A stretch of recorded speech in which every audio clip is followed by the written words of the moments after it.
Hey Glenn, it's Gav here from GCRE TV. How are you doing today? I'm doing fantastic, Gavin. How you Good, doing? good. As you know, well, I'm doing fine. The sun is shining where I am, so I'm always happy about that.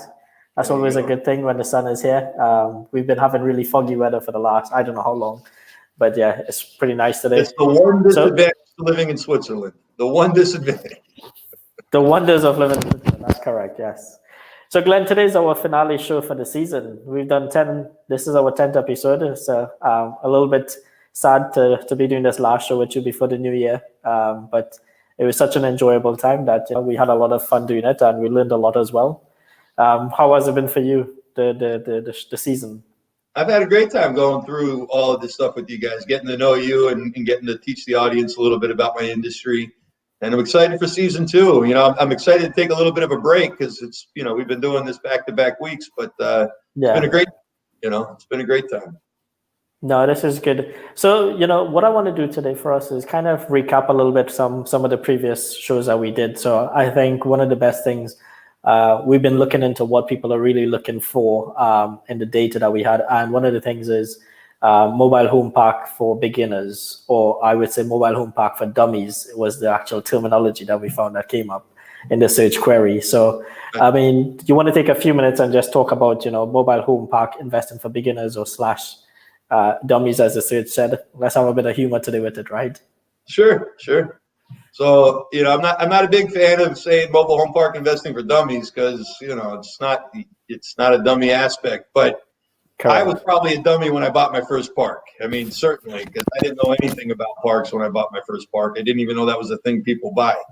And, I got introduced to the industry by a local realtor who had a park for sale about 30 miles from where I lived, and I lived in the middle of nowhere in Western North Carolina. The nearest grocery store was 25 miles away, and when I was looking for an investment, it was hard. He's like, "Well, I got this trailer park. It's just like apartments, and you get it. You'll make all this money." I said, "Well, we'll see." And when I eventually did buy the park about 6 months later, I learned real quick that it's nothing like apartments. It's not at all. The tenants, the municipality, the maintenance, the insurance, the everything is different. Every single bit of investing in manufactured housing is different than investing in any of the other real estate verticals. And I learned the hard way, straight up dummy way. And I almost lost everything. Almost lost the park. And I had, in fact, at some point levered my farm to get some cash to do repairs at the park. And it almost cost me during the Great Recession losing my farm and the park. That was a real scary moment and a very slippery slope to be on when I finally, said, hey, I got to turn this thing proper, and, went through the brutal process of getting everything, tip top. It cost me a fortune. It was an expensive process. And, hopefully the show has helped people understand some of the things that could have been avoided from when you first buy a park to when you find yourself on that slippery slope like I did, because that slippery slope is scary, and it's stressful and affects your relationships. Your income is kaput, and all this kind of stuff. So, hopefully this series of shows we've done is at least giving people enough of an education to know, hey, it's not easy to do this business. Don't just jump in here because you got $1 million and you think you're going to get rich quick with it. It's not typically that that style. And some of the bigger stuff to look out for when you're buying your park is really understanding the differences between a park-owned home community and a tenant-owned home community. My park was an all park-owned home community, and that sounds reasonable, like, oh, it's extra money because you got all the rental units there. But those rental units is a sucker's game, especially on older units like my park was, which was mostly 70s and 80s models. And, I say it's a sucker's game because the maintenance on those things is just huge. These things are falling down every day on these older trailers. The new, could be a great investment, an absolutely fantastic investment for the new inventory parks that are out there that are park-owned home communities. They're going to cost you considerably more.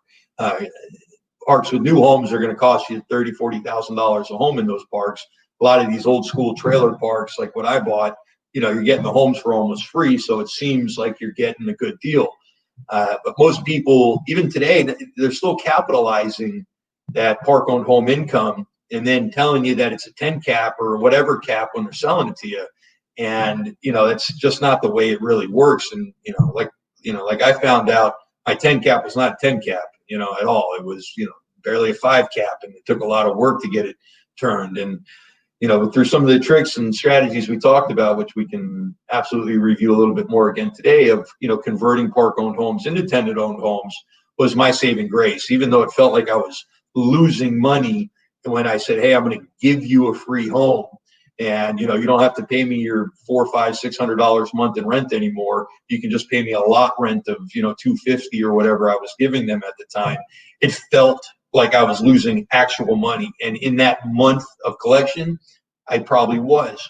But by the end of the year, when I no longer had to deal with any more maintenance on those homes, when I no longer had to deal with paying the taxes on those homes, when I no longer had to deal with just constant turnover in those homes, all of a sudden I was making more money on my net at the bottom of, at the end of the day, which really surprised me, because I was thinking the guy that was giving me advice just to get rid of all your homes was, kind of, smoking something, because, how could that be that I'll make more money if I give away these homes that are making this extra money?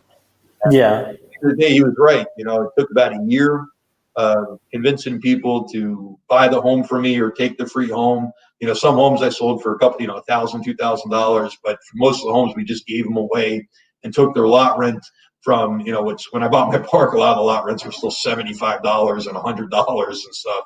And, we were able to move the lot rents up to $250 over a couple of years by giving these homes away and, recapitalizing all that income. So when I finally did get, in position to sell, I was able to get a higher value on my sale than maintaining that $100, $125 lot rent that would have been there had I not sold the homes, just because the homes I was getting $500 a month or whatever it was for them. And on paper, it could have looked like a 20 cap, but the actual dollars in my pockets was not a 20 cap, so it was an interesting experience to go through, a very scary experience to go through. But once it was settled through, and it really only took about a year to get it fully stabilized to an all lot rent park, I was in much better position. Yeah, I think that's one of the things, a lot of people in the beginning make a mistake of. They get fooled by what the broker or the seller tells them, and they don't do their due diligence, which is kind of something that we touched on a lot in one of our episodes in this season, was to be able to do your due diligence really and not just take your word for it.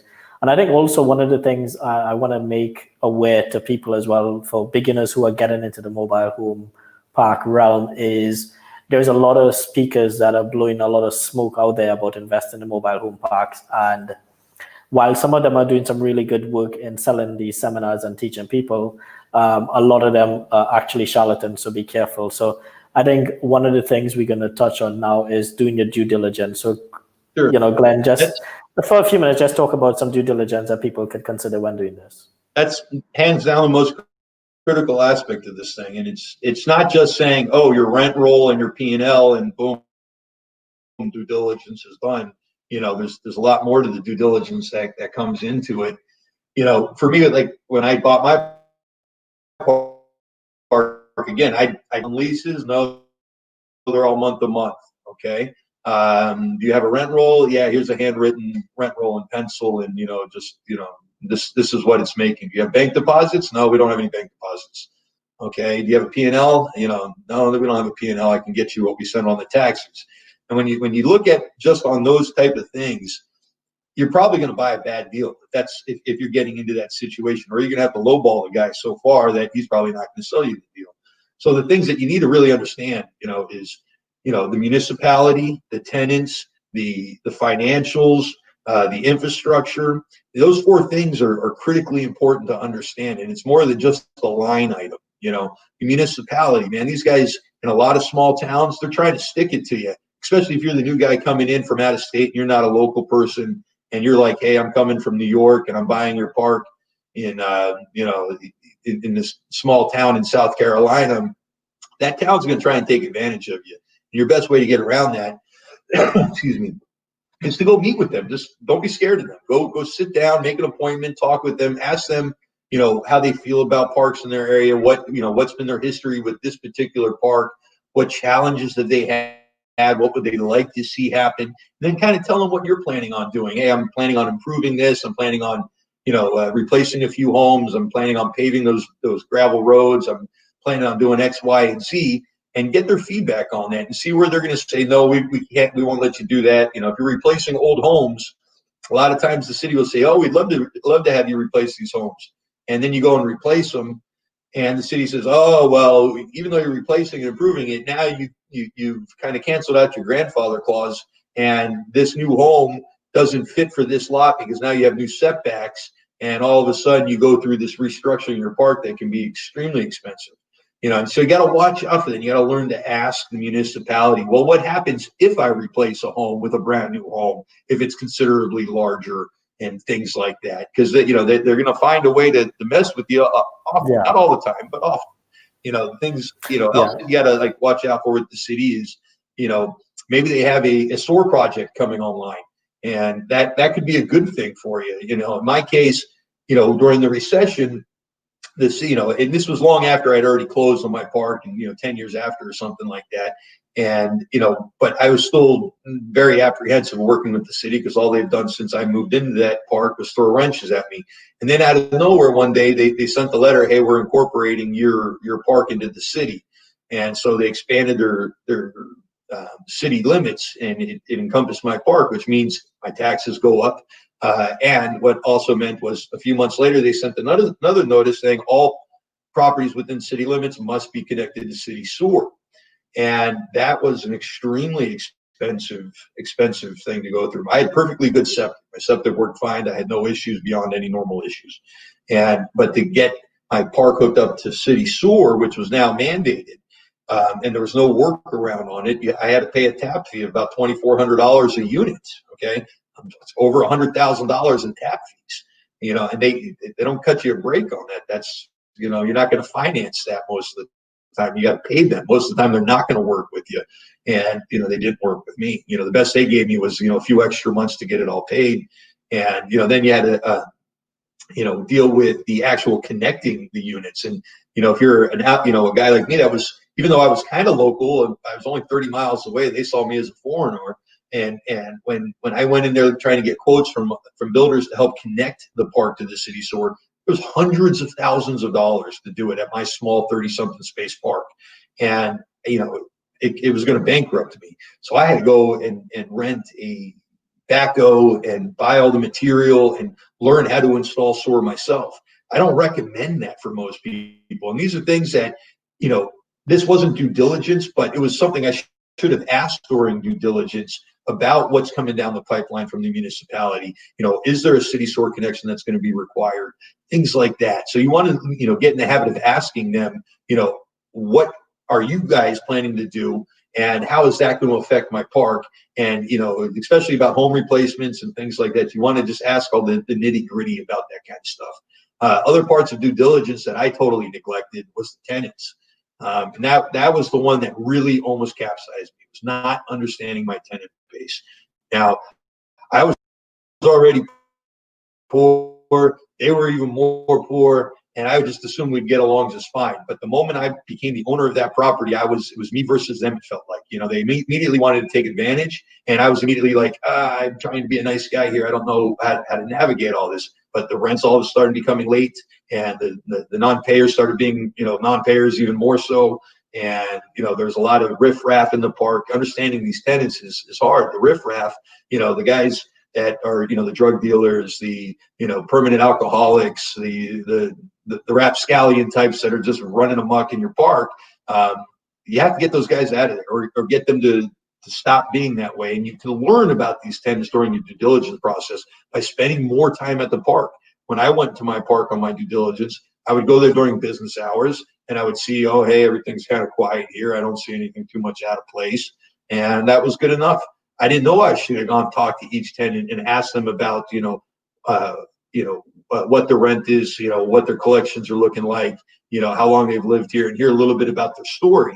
And, I just figured, well, if he was good enough for the previous guy, they're good enough for me. That's not the stance you want to take when going through your due diligence, especially when it comes to the tenants. I really recommend going there at nighttime.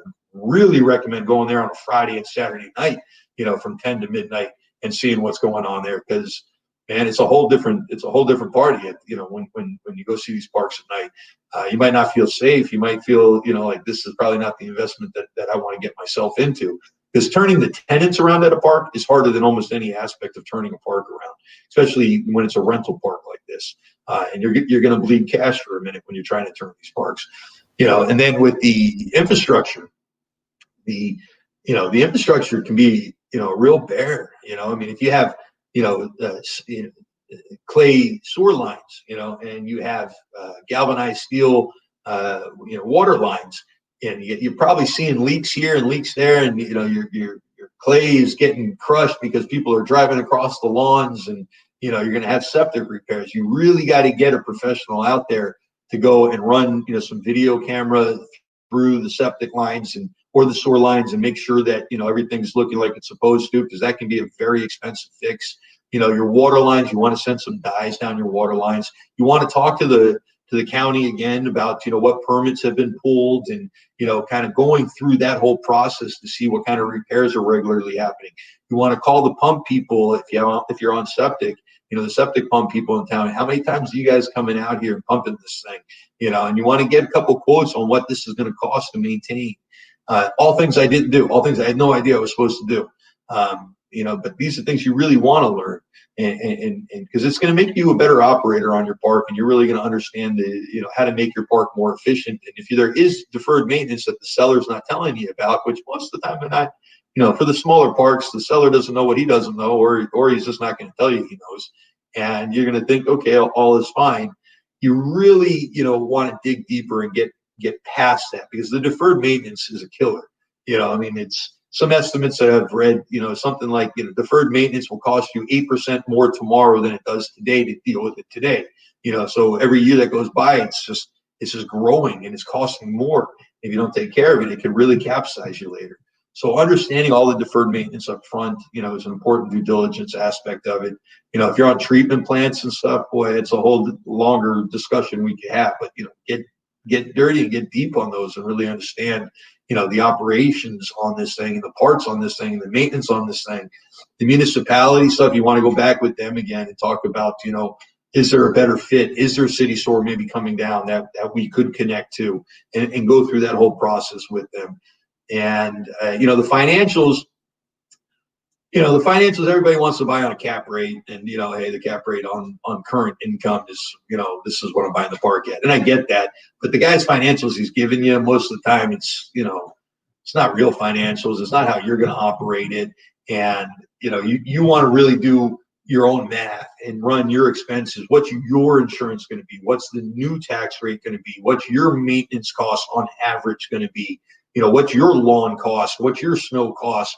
What's your property manager? What's your offsite manager? You want to add all these things in there, because oftentimes the mom and pop that's giving you the park, they have taxes, insurance, R&M, management, and other, 5 expenses, and they try and lump everything in there, and it looks like, oh, you're operating at a 20% expense ratio, and you're selling this thing at a 10 cap. That's a great deal, and it's just not really the way it is, because when you get a guy like me involved, or any other competent broker out there, they're going to underwrite it for you and say it's no 20% expense ratio. This is a 40% expense ratio. And if the utilities are in there, it could be considerably more. Especially if they're not being billed back.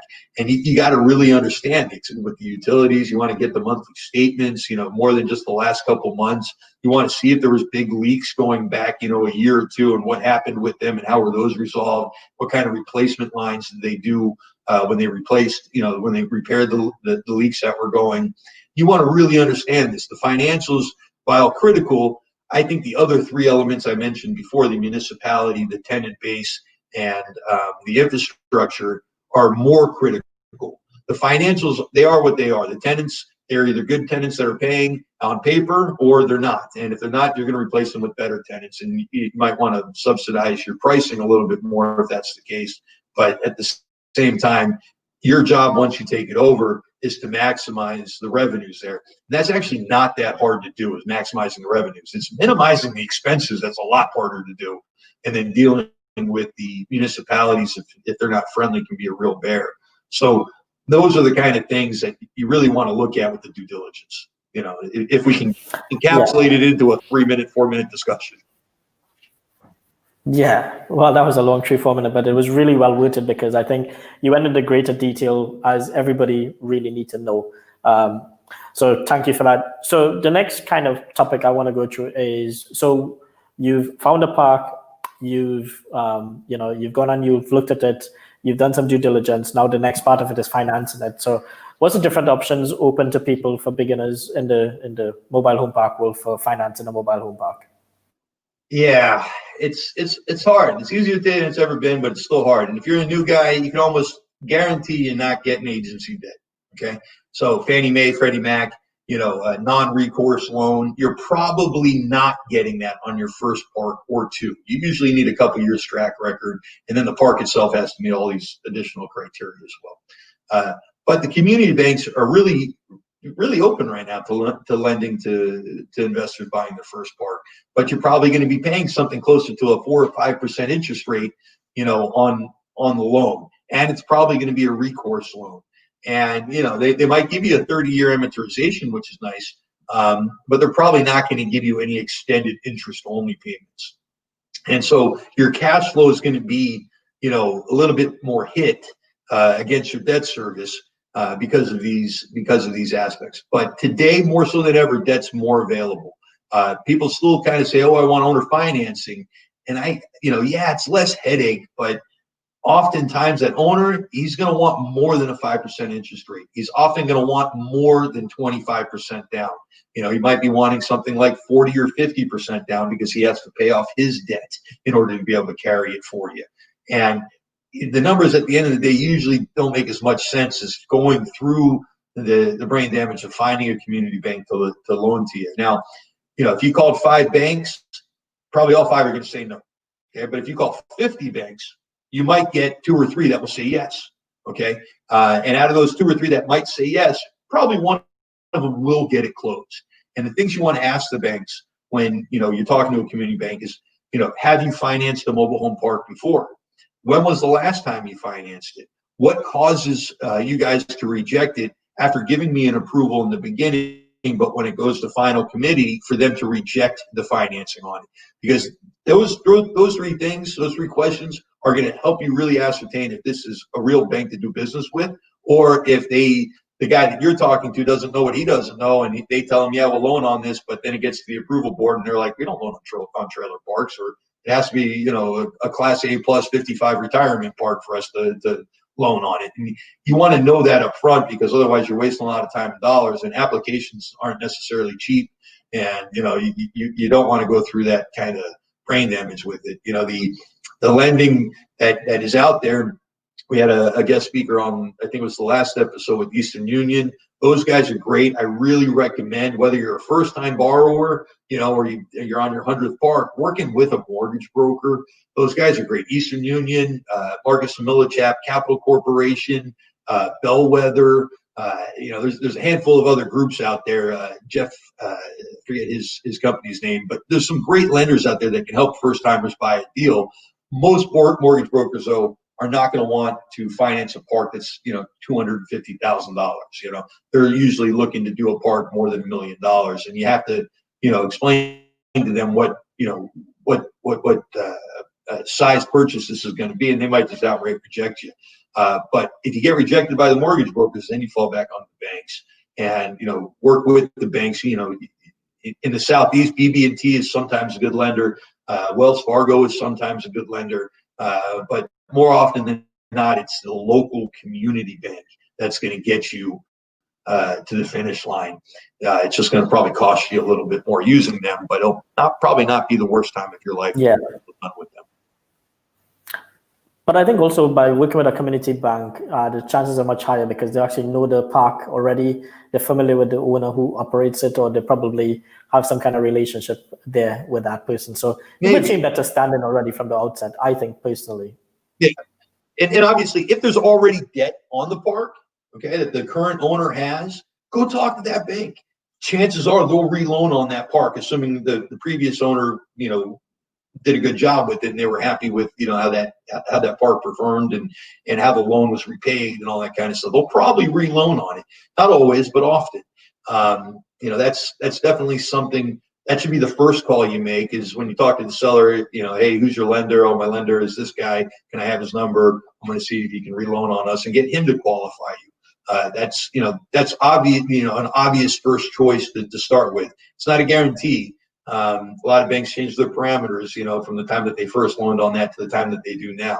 One way to sweeten the pot for these community banks, if they're like on the fence about doing it, explain to them, hey, this park, generates $100,000 a year in revenue. I'm more than happy to deposit all that revenue in your bank and open up a new account and let you guys have those deposits. And that's one way to help them get more comfortable with loaning you, a new person, money for that park. That's actually a nice way of putting it. I've never thought about that, but that's a good incentive for them to actually be working with you as well. Yeah. All right, cool. And I think the last thing is, once the park has been financed and you've acquired it, what is the key things that one should look at once running a park now, or the actual running every day of a park? Manager. Get a good manager. You do not want to be the guy that's coming out there at midnight to fix a leak, or to, driving all over town looking for a refrigerator, to replace a refrigerator in that home. Get a manager that knows these things, a local manager that is familiar with this. Ideally, one that is licensed.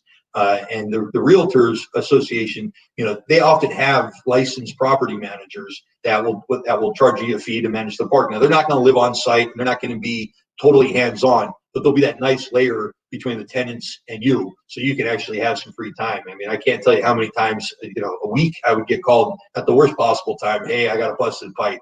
Hey, I got this. So, hey, Bobby's out there, running his mouth at everybody. Get out here, and you don't want to be the guy dealing with that. And, even like with me, my park was only 30, 40 minutes away from my house. But that's a pain in the butt to get up there and go deal with that every day.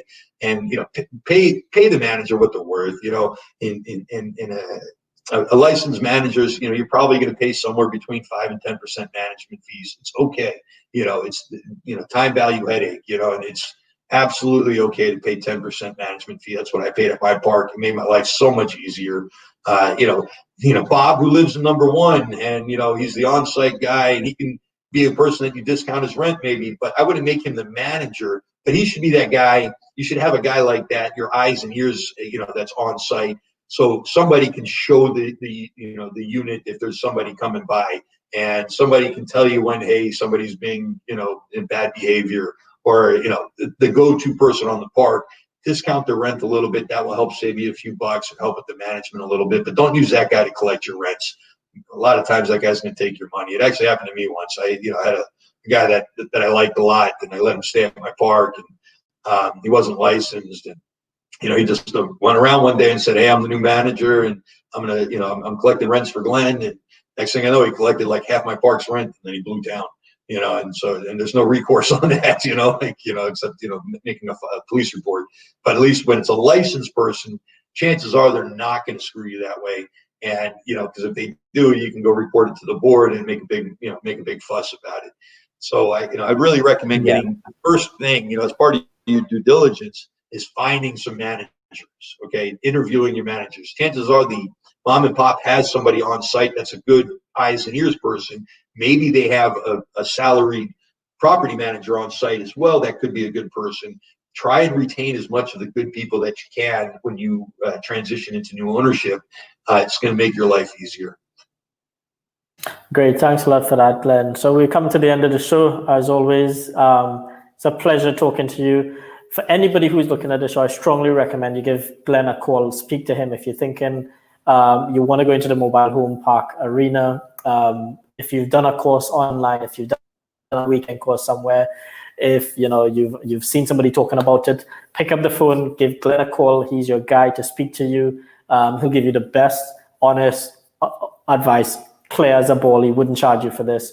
He's the guy that I would recommend personally to anybody, not because he's one of our speakers with GCRE, but because he's just straight up, as we would say in England, a good lad, somebody that you could count on, who's always got your back.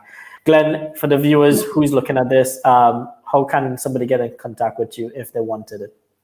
Sure. So you guys can reach out anytime. We answer every call and return every phone, every email. If you go on Google, just search Glenn Esterson, or you can go to themhpexpert.com. Got our contact information on there, or you can go to our brokerage site, which is EstersonMHCteam.com, and you can find me and all the guys on my team. And we're here to help, guys. Whether you use us as a broker or not, we're here to help. If you got questions, feel free to reach out to us. I'll give you a straight story. You might not like my story, but I'll give you the straight story. And we're here to help. We evaluate billions of dollars of properties a year. We transact a couple times a week, and that's all we know how to do, and we try to do it the best of it. We want to see people be successful in this and not jeopardize our industry by jeopardizing themselves and all that kind of stuff. So anytime. Also, guys, if you're looking at this on YouTube, Glenn's details will be down in the description below. It's a new thing that we have. We forget to do this, but all of Glenn's details will be in the description below. If you click on it, show more, you'll be able to see there. Also, don't forget, if you want to look at other episodes with Glenn that we've done in the past, we've done 10 episodes now. The links to them will be also in the description below, or it will be at the top here, I think. We're going to create a playlist for that as well. You could get in touch with us as well, live or a GCRE, if in the description below. Don't forget to find us on your Roku, your Amazon Fire Stick, your Apple TV, smart Android TV, and also we've just released our Android and mobile iOS phone apps where you can go and search for Global CRE TV. It's now available there. Guys, we love doing this for you all, just to show you all what it is you need to know and bring the educational and some entertainment perspective to it. But Glenn, as always, sad to see you go for the rest of the year, but I'm sure we'll be in touch in between. And for anybody who is looking to do the mobile home park investment into the future, Glenn is the guy to talk to. Glenn, any last words before we leave the audience today? Yeah, it's been great this last 10 weeks doing all these shows with you, Gavin. I've had a real great time getting to know you. I'm very excited about season 2 for next year.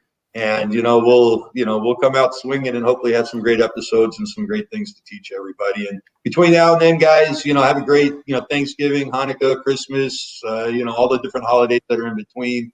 If you need us, just reach out anytime. Okay, thanks a lot, Glenn, and we appreciate it, guys. We'll see you all soon. Take care.